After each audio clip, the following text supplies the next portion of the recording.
pô, acho que não tem como começar sem falar do caso Caso Master. E tem uma coisa que eu acho que o MBL, aí o Renan me corrige, o MBL não, né? Que agora a gente também tá falando com pré-candidato do Partido Missão, né? Isso. Acho que ali no trabalho de vocês de divulgação de conteúdo, na Valete e tal, se eu não me engano, vocês foram os primeiros a comentarem sobre as festas que o Vorcaro promovia, né? Sim. E aí agora tá todo mundo falando, saiu até print de conversa e tal. Cara, o que vocês descobriram sobre como esse esquema todo? Pô, porque acho que fica coisa de filme, né? Sim.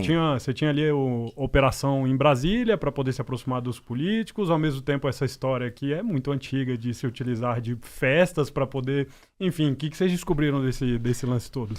Eu lembro quando eu comecei a tratar do caso em outubro, eu já vim com as histórias das grandes festas do Vorcaro, né? E do modus operandi, e do tipo de mulher que ele recrutava, porque tem muitos tipos de modelos à disposição por aí. Existem aquelas modelos que o jogador de futebol gosta, que são muito... vamos dizer, muito in your face, assim, muito na cara. Ok, essas moças aqui, elas estão aqui pelo trabalho, estão aqui pelo job. O Vorkar era um pouco mais refinado, ele, fez importações do universo do leste europeu, países nórdicos, e eu tive amigos e amigas que estiveram próximos dessas festas, desses eventos, e conheceram pessoas que estiveram próximos. Não querem revelar, mas falam, Renan, tá aqui, ó, tá aqui o convite, tá aqui participar, tem tudo. E aí, eu comecei a falar, isso aqui é quente, isso aqui é verdadeiro. E aí eu comecei a falar. Sabia que poderia ter consequências. Um cara do universo aí do Vorcaro mandou emissários atrás de mim. Primeiro sendo simpático. Você tá indo bem na campanha. Você precisava de ajuda com estrutura. Aí eu, esmola demais. Quando esmola demais, o santo desconfia. Falei, quem quer me ajudar tanto assim, né? Aí depois eu fui entender. Ah, tá. Daquele sujeito. Então aí eu comecei a tomar cuidado. Mas depois vieram, vamos dizer, algumas broncas, né? Tipo, gente, ô Renan, toma cuidado. Amigo nosso estava na festa, Renan. Porque o universo político de Brasília, especialmente do Centrão, estava muito presente nessas festas. Né? E, poxa, meus amigos concorreram a deputado federal, vereador, em muitos partidos que hoje estão no que a gente chama de Centrão. União Brasil, Progressistas, dentre outros. E muitos líderes desse tipo de partido estavam presentes nessas festas e se divertiram bastante. Fizeram tudo o que se espera numa festa dessa natureza. Então, eles estão preocupados com essas repercussões. E assim, é uma repercussão desabonadora. Naturalmente, estamos falando aqui de atos sexuais consensuais entre adultos, né? Não é, em tese, problemático, mas dentro de um contexto republicano, quando são autoridades da república sendo compradas em grande medida por um banqueiro que obtinha favores e fazia negócios baseados nesses favores, sim, isso é de interesse público. Então, essas festas, na real, muito mais do que a fofoca, elas são de interesse público, porque a gente está falando do modus operandi de cooptação de autoridades da República via também sexo. Sexo era a embalagem por trás do presente maior, que era grana pura e simples. E você acha que tem... Brasília tá mesmo? Às vezes a gente vê alguns tweets ou algumas coisas no sentido de falar Brasília tá em pânico com o celular do Vorcaro e tal.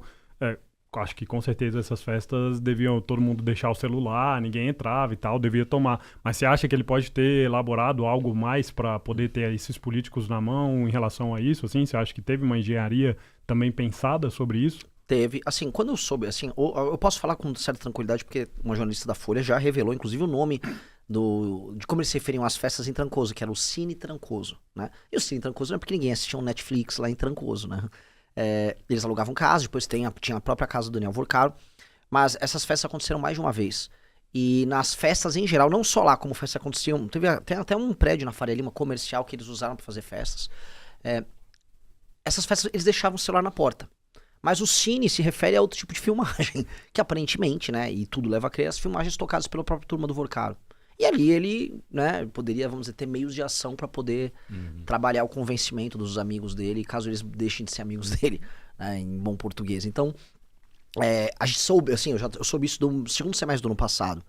E tem muita gente, a questão é, muita mulher participou da festa, muita mulher gringa participou, com pouco interesse na política nacional, mas teve mulheres brasileiras que participaram. E teve toda outra cena que foi criada. Eu já comentei, é público também que eu comentei sobre isso. Tinha o Fabiano Zettel, que tinha uma empresa que era a Moriá, que era uma empresa que basicamente investia em outras empresas ali. Sim. E a Moriá, ela comprou, por exemplo, ela ajudou a tocar uma academia que tinha ali no jardim, nos Jardins Alessanque, que algumas das gostosas que costumavam frequentar essa academia eram, vamos dizer, habituês desse tipo de festa. Tem uma correlação direta ali na coisa. Então, foi criado um aparato, vamos dizer, festeiro, ligado a esse universo, muito profissional da parte dele. E agora, vamos dizer, tem gente investigando isso, tentando descobrir que empresas foram chamadas para isso, quem foram as pessoas que ajudaram a articular. Porque não era uma operação pequena, era uma operação grande. Era uma festa que aconteceu em São Paulo, era uma festa que aconteceu no Rio, teve festa que aconteceu no Nordeste, teve festa em Brasília, teve festa em Portugal, a gente em Lisboa, soube até por lisboetas, por portugueses aí da festa dele lá. Teve festa eu não sei se é Mônaco, esse negócio do Mediterrâneo no verão, teve festa por ali. Foi ali, inclusive, que o Vorcaro começou a ter contato com, vamos dizer, material humano de origem, vamos dizer, europeia, norte da Europa, leste europeu, e começou a fazer certas amizades. A Irina Shayk, que era a ex-namorada do Cristiano Ronaldo, esteve, inclusive, presente no camarote dele, lá no Carnaval do Rio de Janeiro, acho que foi no ano passado, por conta dessas amizades que eles foram fazendo nesses ambientes ali. Então, estamos falando de um cara que é profissional nisso aí. Não era tão profissional na gestão do banco, mas na gestão das festas e da computação, o cara era uma máquina. Cacete. Assim, nessa forma de cooptação, a gente fez um episódio recente sobre a história do Epstein, né? Obviamente, em outras esferas, mas tinha o lado de registrar para poder usar aquilo a favor dele, né? Numa determinada... Caso deixe de ser amigo, né? Enfim. Complexo, né? Porque o que pode desenrolar disso tudo, né?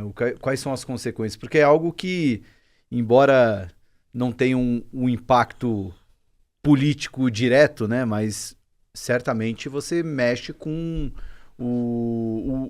a sociedade, a maneira como ela enxerga, que já não é uma maneira muito boa de enxergar os políticos, e já começa a ter até uma visão ainda mais deturpada, né? Piorada, né? Sim, mas foi bom que descobrissem isso, porque a história do Banco Master, como pra muita gente ela é complexa, ela humanizou a história. Entendi, tinha até isso.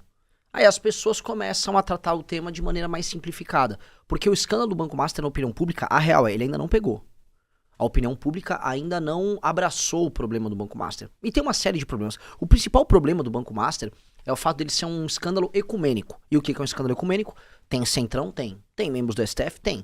Tem membros da direita? Tem. Tem membros da esquerda? Tem. Como ele é ecumênico, o máximo que a gente vai ver é assim, pessoas de direita atacarem o envolvimento da esquerda no escândalo. Ou pessoas de esquerda atacarem o envolvimento da direita no escândalo. O exemplo claro, pra não ficar aqui só falando em termos genéricos. Tabata Amaral fez um vídeo falando sobre o escândalo do Banco Master. Só aborda a parte que cabia à direita. Governo do Bolsonaro, acho que citou ali o Fabiano Zettel, cita a Lagoinha, e para por ali. Não entrou lá no amigo que foi no casamento dela lá com o João Campos, lá o Alexandre de Moraes, né? Não aborda o governo Lula. Lula recebeu o Vorcaro 3 vezes. Quando você viu agora, ontem teve um documentário da Brasil Paralelo sobre o assunto, só abordando a participação da esquerda. Esse escândalo que a esquerda sempre está presente. A real, esse escândalo pega todo mundo. Se a gente for pegar eu defendi a privatização da Sabesp. Cara, vamos me fazer ter que falar mal de uma privatização que a gente defendeu. O Guto, que é nosso deputado estadual aqui em São Paulo, trabalhou fortemente para a privatização da Sabesp. Quando a gente vê, a história começa a ficar estranha, porque envolve o Tanuri, EMAI. A coisa começa vamos dizer, a jogar lama em muita gente em muitos lados, e é no mínimo complicado, né? Então, é um escândalo que ele não consegue, por ele atingir todo mundo, ninguém consegue comprar de verdade a briga, né, de maneira objetiva pelo fim da impunidade nesse caso. E o acordão interessa a todos. Hoje, há um desenho de um acordão em que o Toffoli vira o bode expiatório e o resto todo mundo se salva e muda de assunto e vamos pra briga eleitoral. Porque não interessa hoje pra ninguém andar com esse tema. Pra ninguém. Pro Lula, se o tema puder morrer agora no Toffoli, é o suficiente. Se for pegar pro Centrão, então, ontem. Se for pegar o Alexandre de Moraes, acaba logo com esse assunto. Então, em tese, entregar a cabeça do Toffoli seria, vamos dizer, um mínimo denominador comum que agradaria a todos. E aí eles fogem do assunto, tenta ver eventualmente um tema de uma anistia mitigada ali, aquele PL que tá lá na Câmara, e o jogo que segue. É isso que todo mundo quer. Mas é uma pena.